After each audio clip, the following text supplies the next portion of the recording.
Nandito ako. Huwag mo akong ibukod. Mommy! Hoy, bakit ka ganyan ka nababagabag? Nalate ako. Alas 6 o 7 na nagising. 6 na 7 ba ang sinabi mo kanina lang? Ginagawa mo? Uy! 6 sa 7. Mas mabuti pang umupo ako.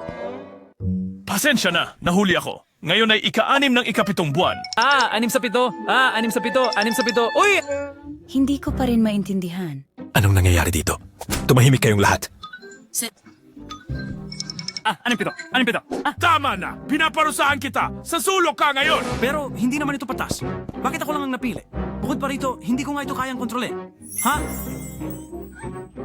Anong pagkakataon? May makapagpaliwanag ba? Ito ay isang meme. Pero hindi talaga nakakatawa. Sige, subukan mo lang.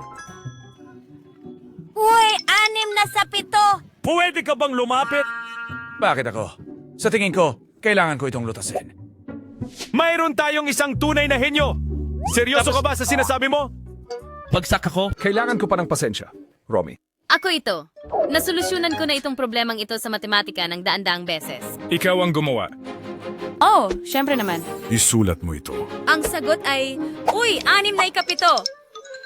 Uy! 6 na puntos sa 7! 6 na puntos sa 7! 6 na puntos sa 7! Pwede bang tigilan mo yan sandali? Hindi mo na kailangang sumigaw. Tama na! Ang mga problema sa matematika, magkakaroon tayo ng mga aralin sa kimika. Ang iyong gawain ay ang buhayin si Derpy. Aling kotse ang pinakabagay? Hindi na kita susubukan. Guro! Ikaw naman. Alam mo namang ako ang pinakamahusay sa paggawa ng mga potion, di ba? Napakadali lang yan. Ay, ang cute-cute naman ng maliit na yan. Hindi, yan talaga ang hiningi ko. Ano ba yan? Ay, nakakalungkot naman.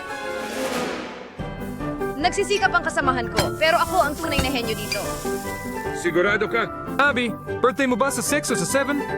6 sa 7. Magtrabaho ka o babagsak. Ang laki namang panira ng saya. Handa na ang potion. Ito ba yon? Lumulutang. Isang magandang pagbati po sa inyong lahat. Ako nga pala si... Anong bito? Anong bito? Anong bito? Ano? Ano ba ang sinasabi mo? 6 sa 7, sa akin ka. Siyempre naman hindi. Gusto ko yan. Ako ang lumikha. Wala akong pakialam. Hoy, teka, anong ginagawa mo? Halika rito. Tara. Ay nako, itong mga kabataan sa panahong ito.